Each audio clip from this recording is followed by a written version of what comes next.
Unit 6 Positive Affect and Positive Emotions. 6.2 Introduction. After a long day's hard work, Simran just sat down in the evening with a cup of coffee in her hand while listening to her favorite music. While she was taking the sips, her close friend rang up, and she had a good time talking to her. You have been studying hard for your final exam for the last 1 month. Today is your final paper, and after the exam got over, you went to the mall along with a few of your friends just to relax and enjoy. The above examples show how positive emotions make us feel good. We look forward to such experiences after we have gone through some hard work or difficulties or challenges, so that we offset the negative feelings /stress feeling of exhaustion with a positive feeling and enjoyment. But are the positive emotions important only for this to help reduce our stress? All positive emotions have their intrinsic value. They are important on their own, and need to be consciously developed for promoting the well-being of the individual. Research indicates the goodness of positive emotions for all the time, and not just when we are distressed. Since positive psychology aims to move beyond the disease model of health and human functioning, and focuses on studying optimal human functioning and well-being, positive emotions like joy, love, contentment, cheerfulness, happiness can contribute to our subjective well-being. In this unit, you will learn about the meaning of positive emotions, how they are important and why they need to be intentionally engaged in to enhance our health and well-being. 6.3 Emotions, Mood and Affect. Let us first understand certain key terms related to positive emotions.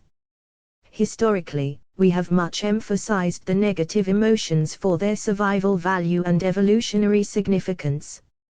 Such negative emotions as fear and anger can help us in situations of danger to protect us by adopting a flight or fight stance. However, with the emergence of the field of positive psychology, research has started to emphasize on the significance of positive emotions also. Emotion refers to a specific feeling and is always associated with an object.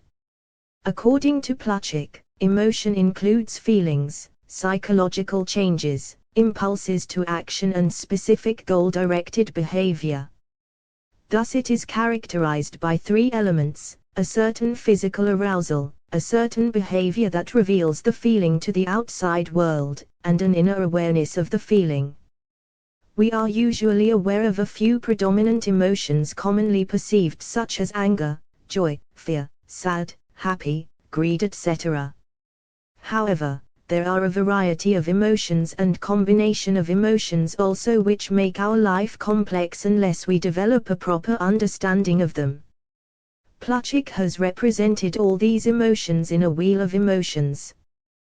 There are primary emotions such as fear, anger, sadness, surprise, disgust, joy, anticipation and trust, and secondary emotions arising out of the combination of emotions in terms of types and intensity. Emotion is often confused with mood. However, mood is broader than emotion, refers to a general feeling, not associated with any specific object/event. It is described as free-floating and lasts for a longer time. For example, Ria is in a good mood these days because of her job promotion. Thus mood refers to our general emotional state, whereas emotions are specific temporary emotional states that are related to specific objects/situations/events. In the span of an entire day, we may experience many related specific emotions such as joy, happiness, love, contentment, etc. But our mood may be one type only, that of a pleasant mood. Another related word is affect, which is mostly meant to be emotion, however these two are different. Affect refers to the immediate, physiological response of an individual to a stimulus and is typically based on an underlying sense of arousal. This autonomic arousal gives rise to valence of the affect, that is, apprising the stimulus/event as pleasurable or painful. Thus emotions can have physiological as well as psychological effects. It is characterized by physiological response and psychological appraisal resulting in positive effect or negative effect. Positive effect includes such emotions as joy, happiness, contentment, cheerfulness, whereas negative effect involves emotions such as fear, anger, guilt, sadness, disgust, etc. The effects of such positive emotions and negative emotions have been indicated by various research studies which highlight the underlying physiological mechanisms and psychological implications of such emotions. Thus, when we are under stress, sad, angry, or we are cheerful, enjoy, and have fun, it affects our bodily functions differently. The pioneer in the field of research on positive emotions is Dr. Alice Eisen, who has pointed out many benefits of when we engage in positive emotions: a. helping others, b. being flexible in thinking, c. making better decisions, and d. generating more solutions to problems. Thus, positive emotions result in various cognitive and social benefits to the individual. 6.4 Theory of Positive Emotions. Barbara Fredrickson has proposed the broaden and build theory of positive emotions to explain the mechanism through which positive emotions have a positive impact. The main points in her theory can be discussed below. Positive emotions elicit more cognitive responses. When we show negative emotions, it leads to physical reactions involving action tendencies which are specific and limited, for example, tendency to flight or fight in case of fear or anger. This has significance from an evolutionary perspective where survival is the primary focus.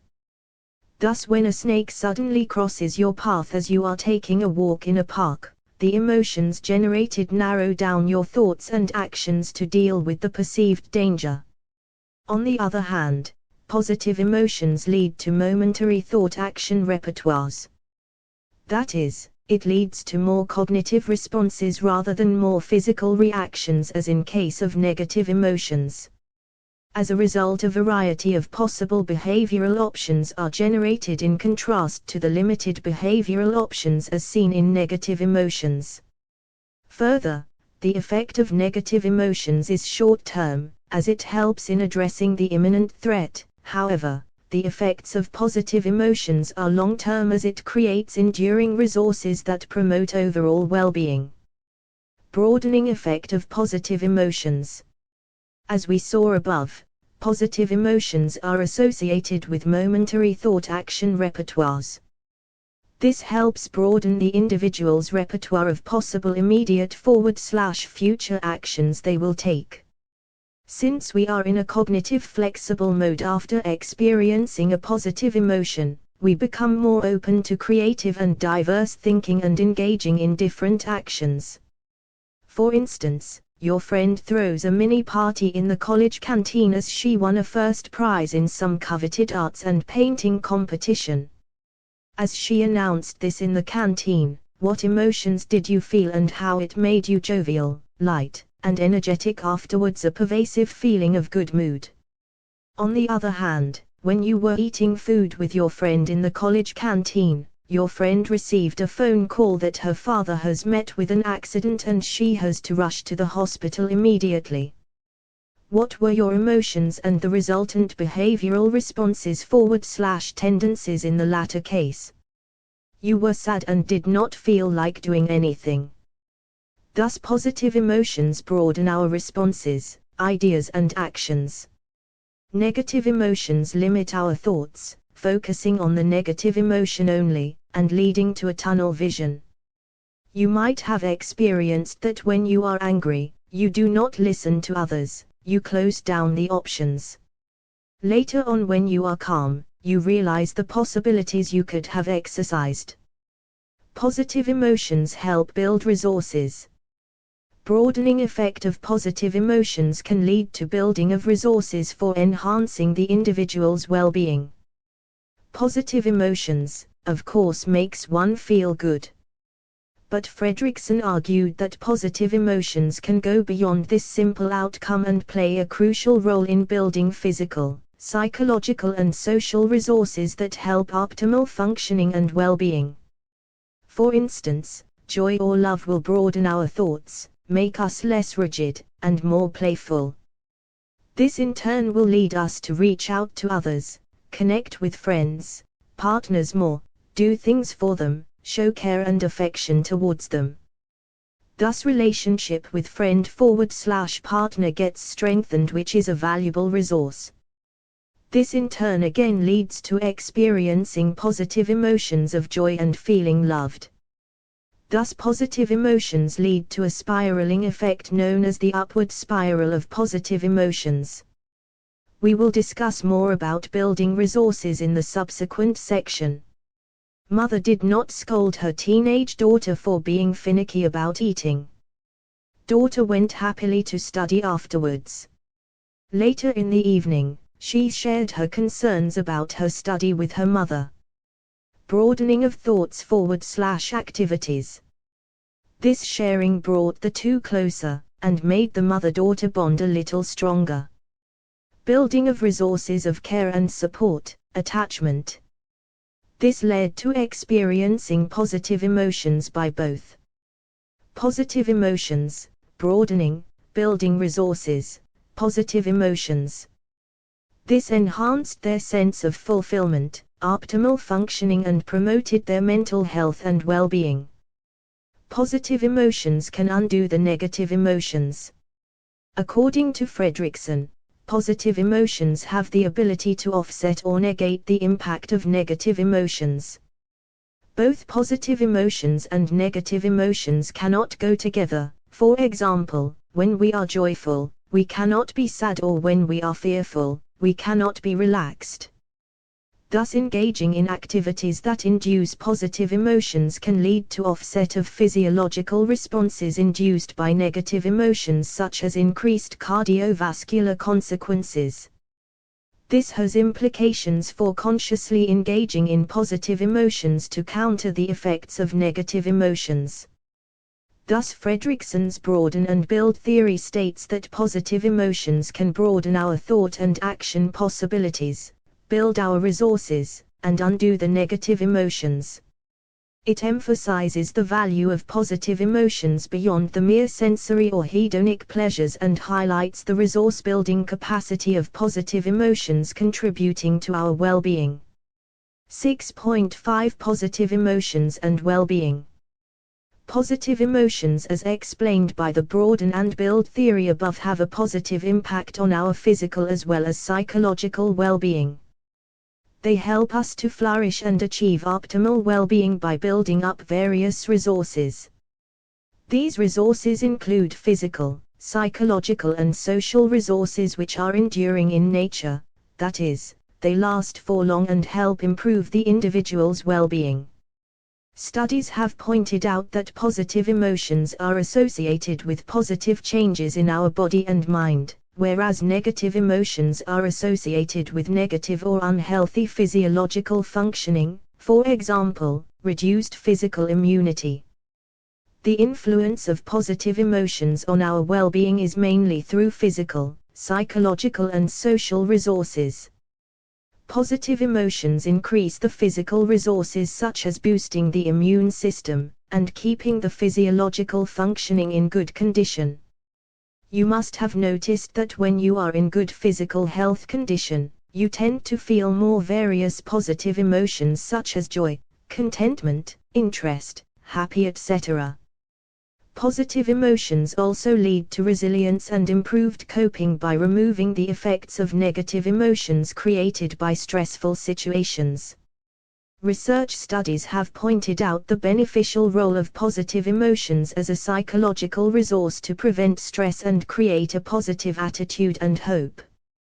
Further, positive emotions also build up resources in the form of social support and strengthening our relationships, which have been found to contribute most significantly to our well-being. Social support acts as a buffer to reduce the negative impact of stressful experiences.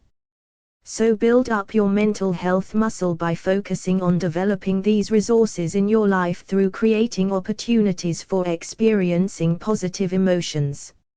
All the aspects of our life gain significantly from positive emotions. It leads to happiness and subjective well-being, achieve success, promote our health and attain flourishing and optimal state of human functioning. It does not require elaborate planning and events to experience positive emotions. Ordinary daily activities and small things such as helping an elderly cross the road, putting a fresh flower in the vase, cooking a new dish on weekend, playing with children, etc. can bring one joy, cheer, hope and meaning in life. For instance, in a study by Folkman and Moskowitz, the caregivers of people with AIDS reported that small get-togethers or receiving a small compliment for their work created good feelings in them. 6.6 Managing emotions effectively. Given the contribution of positive emotions for our health and well-being, it becomes imperative that we know how to manage our emotions effectively.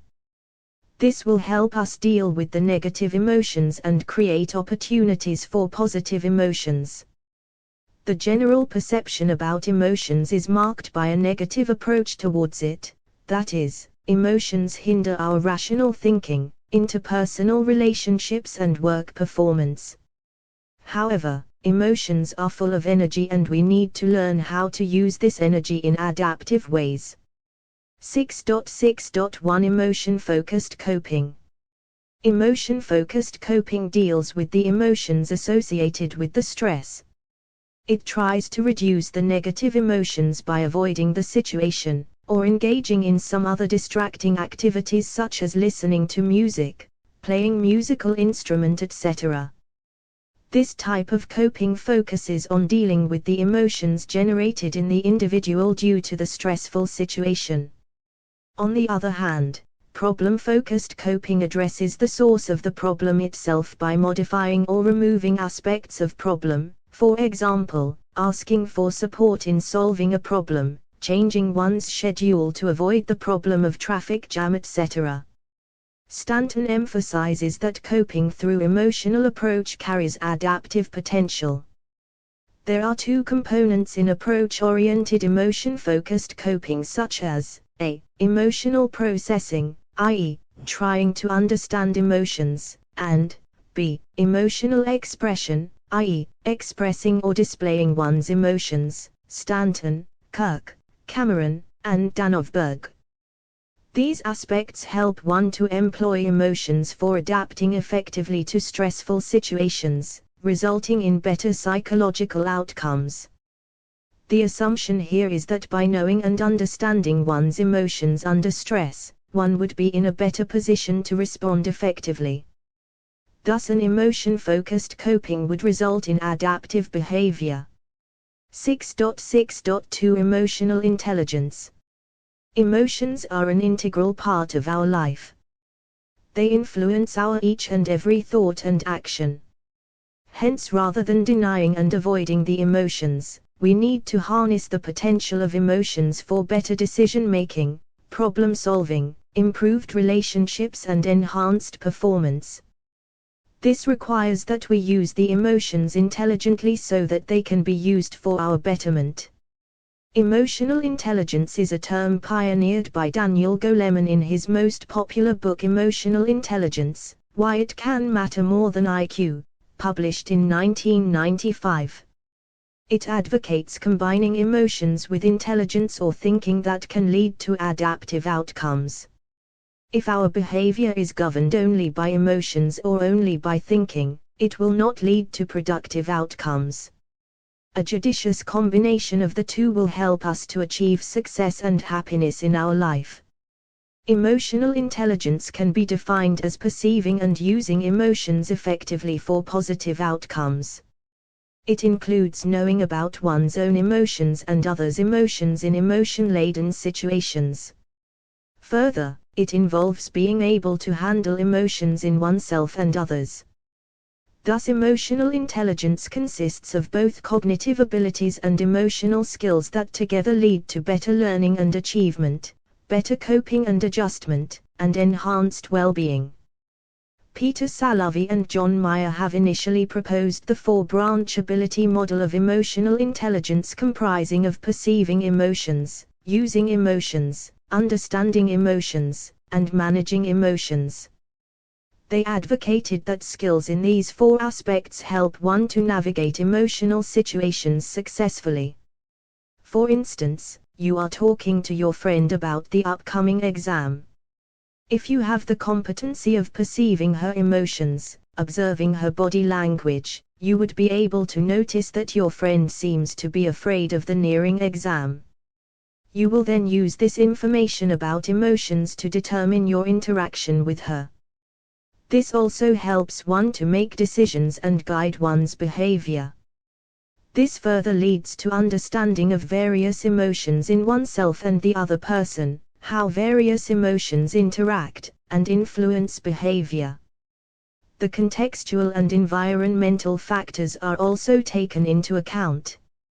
Given the poor socioeconomic status of the friend, she wants to complete her studies successfully on time. Hence this might be adding to her stress of upcoming exam. Finally, this will lead you to handle her emotions by adopting effective strategies for interaction and guiding her. Managing emotions involve various emotion regulation strategies. Thus emotions provide important data or input for effective interaction, problem solving and facilitating well-being. According to Goleman, emotional intelligence, EI, is the capacity for recognizing our own feelings and those of others, for motivating ourselves, and for managing emotions well in ourselves and in our relationships. It focuses on knowing about one's own emotions and learning to regulate them, and being aware about emotions in others and handling them effectively. Goleman's model of emotional intelligence proposes 5 main components in EI such as self-awareness, self-regulation, motivation, empathy, and social skills.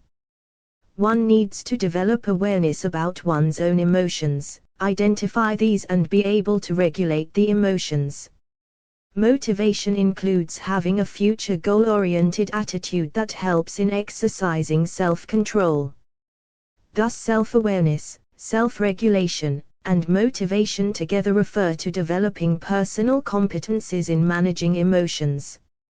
Empathy and social skills are social competencies which includes perspective taking and learning to form effective interpersonal relationships. Hence emotional intelligence has great implications in various aspects of our life. It has been found to impact our happiness and well-being as well as our relationships with others. 6.6.3 Emotional storytelling. Have you ever felt the need to express when you have undergone a very stressful situation or trauma in your life? How did you feel before you expressed and after you expressed your emotions, anxieties, insecurities, distress to another person? Narrating your story, especially related to adverse or traumatic experiences, has a cathartic effect on the person. It provides an opportunity to express and process the negative emotions, which ultimately results in coping and other health benefits. Studies have found that the narratives can predict health outcomes. Research on the benefits of emotional storytelling was pioneered by Jamie Pennebaker in 1989, where she reported numerous health benefits for the emotional storytelling group who expressed their emotional suffering through writing as compared to the control group. Emotional storytelling, either through written or oral disclosure of negative emotions experienced, helps the individual to express and release the emotion-related stress. Instead of inhibiting, it allows a safe space to explore, express and let go of the emotionally charged thoughts and feelings.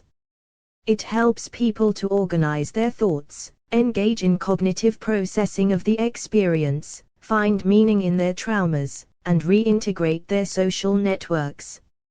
Since emotions are influenced by the cultural contexts, it is important to take this into account in the process of emotional storytelling. For instance, Collectivistic cultures like India value family harmony more and avoid emotional confrontations within the family, whereas individualistic culture of Western countries prefer a more direct and aggressive stance. Hence the experience and expression of emotions depend on the social cultural context. 6.6.4 Developing socio-emotional competencies. The Collaborative for Academic, Social and Emotional Learning, CASEL, is an evidence-based program which focuses on enhancement of social and emotional learning, SALE, among the school children, thereby developing their socio-emotional competencies. It follows an integral approach to school education where the academic, social and emotional aspects are equally taken care of for the optimal learning and development of children. Studies point out a significant relationship between SALE and children's success in school and life. In a meta-analysis of 213 school-based universal interventions for enhancing students' social and emotional learning, SALE, Derlich, Weisberg, Dimnicki, Taylor, and Skellinger reported improved social and emotional skills, attitude, behavior, and academic performance of students from kindergarten up to high school. Emotions do have a role in our academic learning as well as personal life and relationships. Given the increasingly complex world in which our children need to learn and live, socio-emotional competencies are the key factor to achieve success and well-being. In addition to achieving academically, they also need to perform equally well in various other aspects of life. The socio-emotional learning can foster an all-round development of children. The goals of SALE interventions include fostering of 5 competencies such as self-awareness, self-management, social awareness, relationship skills, and responsible decision-making. Various techniques and strategies can help us to develop these social and emotional competencies. For instance, the mood meter of Mark Brackett, the founding director of the Yale Center for Emotional Intelligence, measures emotions by creating 4 quadrants based on the intersection of pleasantness of the affect and the energy level of the individual. Mark uses color codes to represent the 4 quadrants.